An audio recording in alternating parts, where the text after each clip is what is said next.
இறையேசு கிறிஸ்துவில் பிரியமுள்ள அன்பு சகோதர சகோதரிகளே, என் ஆயனே என்னும் வலைவலி வழியாக உங்களை சந்திப்பதிலே பெருமகிழ்ச்சி அடைகிறேன்.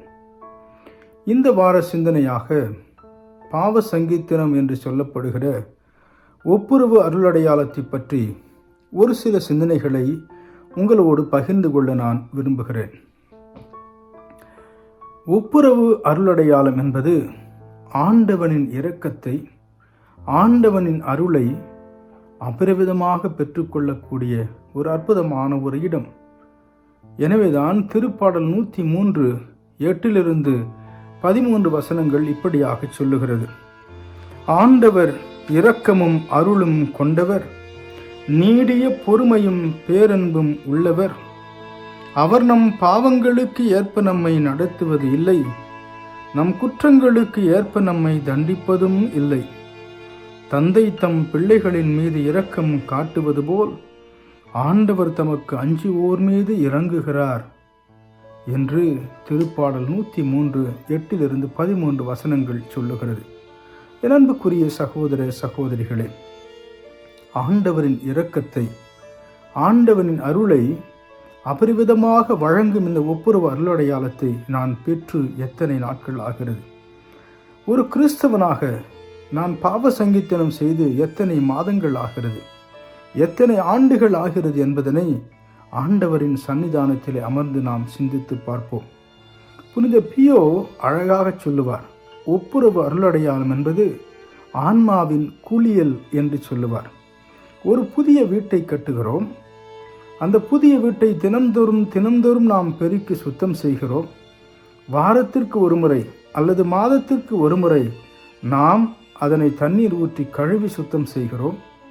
ஆனால் ஒரு வாரம் வெளியிலே சென்று மீண்டும் வீட்டிற்கு வருகிற பொழுது அந்த வீடு முழுவதும் அசுத்தமாக, அந்த வீடு முழுவதும் தூசி படிந்து இருப்பதை நாம் காண்கிறோம். எனவே அந்த வீட்டிற்கு மீண்டும் சுத்தம் தேவைப்படுகிறது. அந்த வீட்டை நாம் மீண்டும் சுத்தம் செய்கிறோம். அதை போலத்தான் ஒப்புரவு அருளடையாளத்தை நாம் பெற்றுக்கொண்டாலும் கூட நம் ஆன்மாவும் உடலும் மீண்டும் மீண்டும் அசுத்தமடைகிறது. அந்த அசுத்தத்தை போக்குகிற ஒரு ஆன்மீக குளியல் அந்த ஒப்புரவு அருளடையாளத்திலே கடவுளின் இரக்கத்தால் நமக்கு கிடைக்கிறது என்று புனித பியோ அழகாக சொல்லுவார். இன்னும் புனித அக்வீன் நகர் தோமையார் ஒருபடி மேலாக சொன்று, ஒப்புரவு அருளடையாளம் என்பது உடல் நோயால் வருந்தி கொண்டிருக்கிற ஒரு மனிதனுக்கு மருந்து தேவைப்படுகிறது. உடல் நோயால் வருந்தி கொண்டிருக்கிற மனிதர் அந்த மருந்தை ஒருவேளை எடுத்துக்கொள்ளவில்லை என்று சொன்னால் அந்த நோய் அவரை மரணத்திற்கு இட்டு செல்லுகிறது. அதே போலத்தான் ஆன்மா நோயுற்று கிடக்கிற பொழுது, ஆன்மா சுகமற்று இருக்கிற பொழுது அந்த ஆன்மாவை சுகப்படுத்துகிற ஒரு அற்புதமான மருந்துதான் ஒப்புரவு அருளடையாளம் என்று சொல்லுகிறார். எனவே இந்த தவக்காலத்திலே இந்த ஒப்புரவு அருளடையாளத்தை பயன்படுத்தி ஆண்டவரோடு மட்டுமல்ல மற்ற மனிதர்களோடும் நம்மையே நாம் ஒப்புரவாக்கிக் கொள்வோம். என் அன்புக்குரிய சகோதர சகோதரிகளே, நம்முடைய குடும்பங்களிலே கூட பார்க்கிறோம், திருமணமாகி பல ஆண்டுகள் ஆகிற கணவன் மனைவி ஒருவர் மன்னிக்காத ஒரு நிலைமை, பிள்ளைகள் பெற்றோர்களை மன்னிக்காத ஒரு நிலைமை, பெற்றோர்கள் பிள்ளைகளை மன்னிக்காதது, நம் உறவுகளுக்கு இடையே ஏற்படுகிற சிக்கல்கள், சொந்த உடன்பிறப்புகளுக்கிடையே மன்னிக்காத ஒரு தன்மை, இவற்றையெல்லாம் போக்கி ஆண்டவரிடத்திலே நம்மையே நாம் ஒப்புரவாக்கி கொண்டு மற்ற மனிதர்களோடும் நம்மையே நாம் ஒப்புரவாக்கி கொள்ள இந்த தவக்காலம் நமக்கு அழைப்பு விடுக்கிறது. கத்தோலிக்க கிறிஸ்துவர்களாக இருக்கிற நாம் பல நேரங்களிலே தினந்தோறும் ஆலயத்திற்கு வருவோம். தவறாமல் நற்கருணை உட்கொள்வோம்.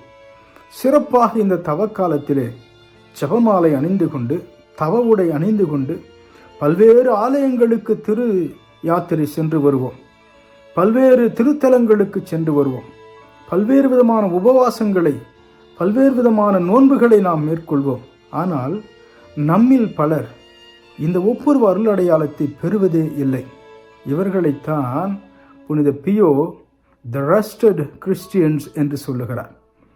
இவர்களை துருவேறி போன, மறுத்து போன, மரணித்த கிறிஸ்தவர்கள் என்று மிகவும் காட்டமாக விமர்சிக்கிறார். எனவே நாமும் இந்த ஒரு பகுதியில் இருக்கிறோமா என்று நாம் சிந்தித்து பார்ப்போம். அன்புக்குரிய சகோதர சகோதரிகளே, புனித தொன்போஸ்கு அழகாக சொல்லுவார், நீ விண்ணகத்தை அடைய வேண்டுமா? ஆண்டவர் அற்புதமான 2 இறக்கைகளை உனக்கு கொடுத்திருக்கிறார். ஒன்று ஒப்புரவு அருட்சாதனம், இன்னொன்று நற்கருணை. இந்த 2 இறக்கைகளையும் வைத்து நீ பறந்து பறந்து ஆண்டவரின் விண்ணகத்தை அடையலாம் என்று அழகான ஒரு பொன்மொழி அவர் மொழிந்திருக்கிறார். எனவே இந்த தவ காலத்திலே நாம் இந்த நற்கருணையும் இந்த ஒப்புரவு அருளடையாளத்தையும் பயன்படுத்தி ஆண்டவரின் விண்ணகத்தை அடைவதற்கு நாம் முயற்சி எடுப்போம். C.S. லூயிஸ் என்று சொல்லப்படுகிற ஒரு அற்புதமான இறையியல் வல்லுனர் அழகாக சொல்லுவார், ஒவ்வொரு கத்தோலிக்க ஆலயத்திலும் ஒரு சலவை செய்கிற இடம் ஒன்று இருக்கிறது. அந்த இடம்தான் ஒப்புரவு அருளடையாளம் பெற்றுக்கொள்ளுகிற இடம். ஆண்டவர் இயேசுவின் திருவுடலை உட்கொள்வதற்கு முன்னால் ஒவ்வொரு கிறிஸ்தவனும் அந்த சலவை செய்கிற இடத்திற்கு சென்று தன் ஆன்மாவையும் தம் உடலையும் சலவை செய்து கொண்டு சுத்திகரித்து கொண்டு ஆண்டவரை உட்கொண்டால் அது நமக்கு பரிபூரண பலனை பெற்றுக் கொடுக்கும் என்று அந்த இறையியல் வல்லுனர் அழகாக சொல்லுவார். எனவே என் அன்புக்குரிய சகோதர சகோதரிகளே, பாவ சங்கீர்த்தனம் என்று சொல்லப்படுகிற ஒப்புரவு அருளடையாளம் நம் வாழ்க்கைக்கு மிக மிக முக்கியம். தாய் திரு அவை நமக்கு கொடுத்திருக்கிற மிகப்பெரிய ஒரு சொத்து.